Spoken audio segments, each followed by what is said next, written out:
தினம்தோறும் விளக்கேற்ற நல்ல எண்ணெய், இதயம் நல்லெண்ணெய்.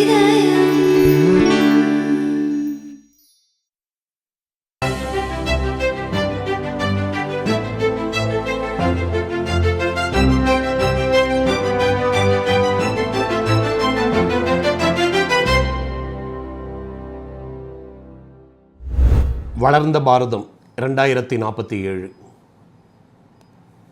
அடியேன் பெயர் ஜி. சேகர். 40 வருடமாக ஆடிட்டர் தொழில் செய்து கொண்டிருக்கிறேன்.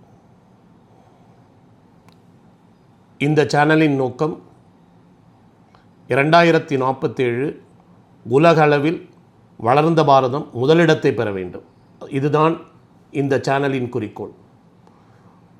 இந்த வளர்ந்த பாரதத்தை எப்படி உருவாக்க வேண்டும், இதற்கு யாரெல்லாம் என்னென்ன முயற்சி செய்ய வேண்டும், இதை இந்த நாட்டின் குடிமக்களுக்கு எடுத்துச் செல்வது தான் இதனுடைய நோக்கம். 1947 சுதந்திரம் அடைந்தோம்.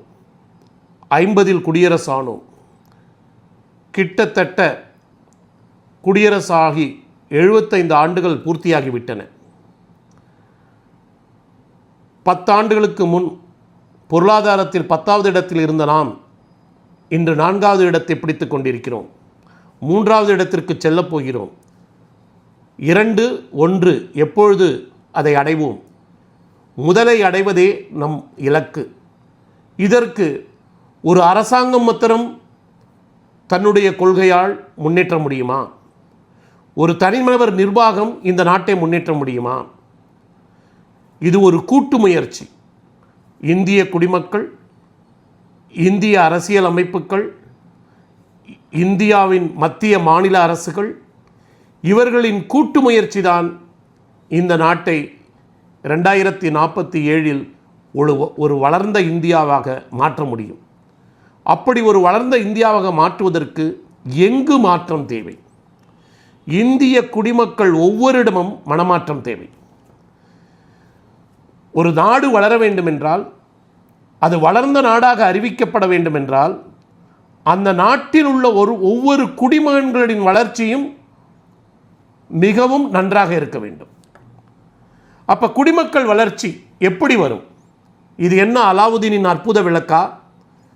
விளக்கை தேய்த்தவுடன் நாம் நினைப்பதெல்லாம் நடந்து விடுவதற்கு ஒவ்வொரு தனி மனிதனும் இந்த தன்னுடைய பொருளாதாரத்தை, தன்னுடைய வாழ்வு நிலையை உயர்த்தி கொள்வதற்கு என்ன செய்ய வேண்டும்? எல்லோரும் ஒரு சிந்தனை செய்ய வேண்டும். அது என்ன சிந்தனை? படைப்பால் நாம் ஏழையாக இருக்கலாம், ஒருவர் பணக்காரராக இருக்கலாம். படைப்பால் ஒருவர் பெரிய நிர்வாகத்தில் இருக்கலாம், ஒருவர் சிறிய ஏழை குடும்பத்தில் பிறந்திருக்கலாம். படைப்பால் ஒருவர் கிராமத்தில் இருக்கலாம், ஒருவர் பெரிய நகரத்தில் இருக்கலாம். படைப்பால் ஒருவர் அதிகாரத்தில் இருக்கலாம், ஒருவர் அதிகாரத்தின் கீழ்மட்டத்தில் இருக்கலாம். இது பிறப்பால் வந்த வேற்றுமை. ஆனால் நாம் பிறப்பில் மிகவும் ஏழையாகவோ ஒரு சாதாரண கிராமத்திலோ பிறந்திருந்தாலும் நம்மளுடைய முயற்சி என்ன, முன்னேறுவதற்கு என்ன, இங்கு நாம் ஒன்று தெரிந்து கொள்ள வேண்டும். இந்த உலகத்தில் ஒரு உண்மை நாம் புரிந்து கொள்ள வேண்டும். ஒரு தனிநபர் ஒரு சிறிய கிராமத்தில் பிறந்திருந்தாலும் சரி, ஒரு பெரிய மாநகரத்தில் பிறந்திருந்தாலும் சரி, ஒரு ஏழை குடும்பத்தில் பிறந்திருந்தாலும் சரி, உலகின் மிகப்பெரிய பணக்கார குடும்பத்தில் பிறந்திருந்தாலும் சரி, உதாரணத்துக்கு சொல்ல வேண்டும் என்றால் அவர் அம்பானியாக இருந்தாலும் சரி, பில்கேட்ஸாக இருந்தாலும் சரி, ஒரு ஏழை கிராமத்தில், ஒரு குக்கிராமத்தில் ஏழையாய் பிறந்திருந்தாலும் சரி, சில விஷயங்கள் இயற்கையினால், கடவுளினால் சரிசமமாக கொடுக்கப்பட்டுள்ளன. நீ ஏழையோ பணக்காரனோ, நீ கிராமத்தில் பிறந்தவனோ நகரத்தில் பிறந்தவனோ, நீ யாராக இருந்தாலும் எல்லோருக்கும் 2 கைகள் தான், 2 கால்கள் தான், 2 கண்கள் தான், 2 காதுகள் தான், 1 மூக்குத்தான், 32 பற்கள் தான், எல்லோருக்கும் 24 மணி நேரம் தான். ஸோ பாகுபாடின்றி ஒவ்வொரு மனிதனுக்கும் எப்படி அவர்களுடைய பிறப்பு இருந்தாலும் சரி, 24 மணி நேரம் அவர்களுடைய சொத்து. காசு பணம் மற்றும் சொத்து இல்லை, வீடுகள் சொத்து இல்லை, நேரமும் சொத்து. எவர் ஒருவர் தன்னுடைய நேரத்தை தன்னுடைய முன்னேற்றத்திற்காக செலவழிக்கிறார்களோ அவர்கள் வாழ்க்கையில் முன்னேறுவார்கள். இந்தியாவிலேயே சில நிர்வாக திறமை பெற்ற நிர்வாகிகள் சொன்னார்கள், வாரத்திற்கு 70 மணி நேரம் வேலை பார்க்க வேண்டும் என்று. சில ஊடகங்கள் அவர்களை கிண்டல் செய்தன. இது எப்படி நடைமுறையில் சாத்தியாகும்? 5 நாட்கள் வேலை செய்து 7 நாட்கள் சாப்பிட்டால் நாம் எப்படி வாழ்க்கையில் முன்னேற வேண்டும்? 7 நாட்கள் வேலையை 5 நாட்களில் முடித்து 10 நாள் வேலையை 7 நாளில் செய்வோம் தான் வாழ்க்கையில் முன்னேறி கொண்டிருக்கிறான். இந்த 24 மணி நேரத்தை யார் தன்னுடைய முன்னேற்றத்திற்காக முயற்சி செய்கிறார்களோ அவர்கள் வாழ்க்கையில் மிகவும் முன்னேறுகிறார்கள். இதுதான் ஒவ்வொரு தனி மனிதனும் புரிந்து கொள்ள வேண்டும். இதை அருமையாக தமிழில் சொல்வார்கள். தமிழ் எனக்கு மிக பிடித்த மொழி. காலம் பொன் போன்றது. Time is the most precious asset, time is gold அப்படி என்று சொல்வார்கள். ஏன் காலம் பொன் போன்றது? இழந்த நேரத்தை மீண்டும் சம்பாதிக்க முடியாது. இதைத்தான் ஒரு அறிஞர் தமிழில் சொன்னார், நாளை என்பது என்றும் இல்லை. இன்னும் ஒரு கம்பெனியில் என்ன அட்வர்டைஸ்மெண்ட் கொடுத்தார்கள் என்றால், நாளை செய்வதை இன்றே செய் என்று சொன்னார்கள். நாளைக்கு முடிக்க வேண்டிய காரியத்தை இன்னைக்கே முடிச்சிரு. எந்த காரியத்தையும் போஸ்ட்பான் பண்ணாத. அதாவது ஒரு கல்லூரியில் ஒரு ஆசிரியர் எனக்கு சொல்லியிருக்கிறார், இன்னைக்கு படிக்க வேண்டிய பாடத்தை நாளைக்கு படிக்கிறேன் என்று சொல்லாதே, இன்னைக்கு செய்ய வேண்டிய வேலையை நாளைக்கு செய்து கொள்கிறேன் என்று சொல்லாதே.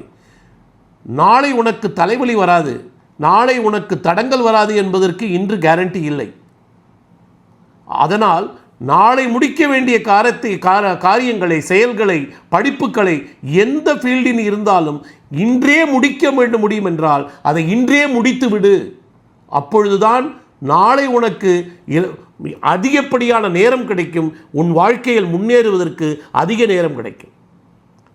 அப்படி என்றால் தனி மனிதன் முன்னேறுவதற்கு முதலில் அவன் செய்ய வேண்டிய முதல் கடமை டைம் மேனேஜ்மெண்ட். ஒரு நாளில் 24 மணி நேரம். மருத்துவர்கள் கூறுகிறார்கள், 7 to 8 மணி நேரம் தூக்கம் வைத்துக் கொள்ளுங்கள். நான் முன்னேற வேண்டும், நான் ஒரு சாதாரண குடும்பத்தில் பிறந்திருக்கிறேன், 7 மணி நேரம் தூக்கம் போதும். மீதி 17 மணி நேரம் இருக்கிறது.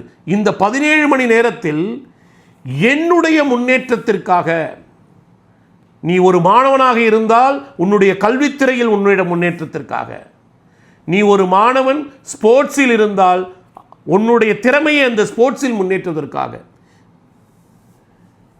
நீ ஒரு வியாபாரியாக இருந்தால் அந்த வியாபாரத்தில் முன்னேறுவதற்காக, நீ ஒரு நிர்வாகத்தில் வேலை செய்வானா என்றால் அந்த நிர்வாகத்தில் உன் வேலையின் தரத்தை உயர்த்தி கொள்வதற்காக, அந்த மீதம் இருக்கிற ஒரு நாளில் இருக்கிற 17 மணி நேரத்தில் எவ்வளவு நேரத்தை செலவழிக்கிறீர்கள் என்று சொல்ல மாட்டேன், முதலீடு செய்கிறீர்கள்.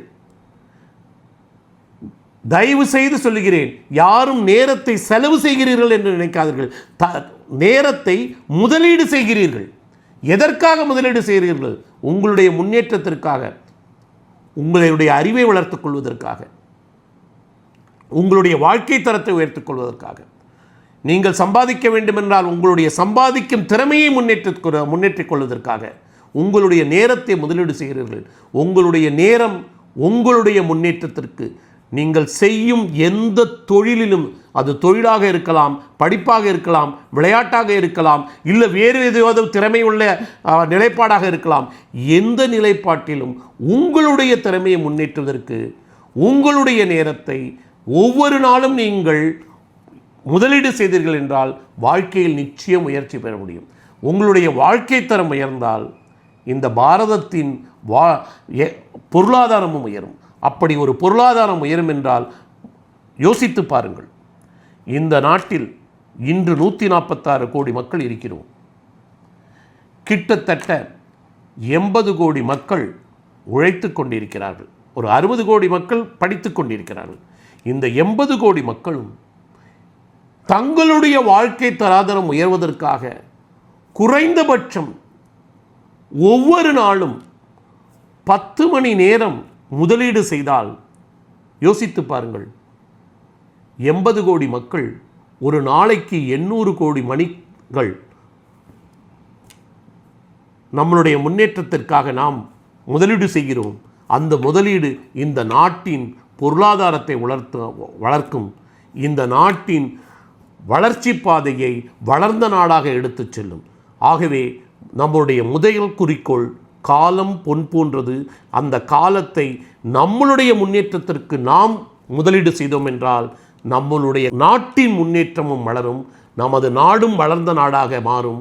2047 நாம் ஒரு வளர்ந்த இந்தியாவாக உயர்ச்சி பெறுவோம், வெற்றி பெறுவோம் என்ற நம்பிக்கையுடன் விடைபெறுகிறேன். நன்றி, வணக்கம்.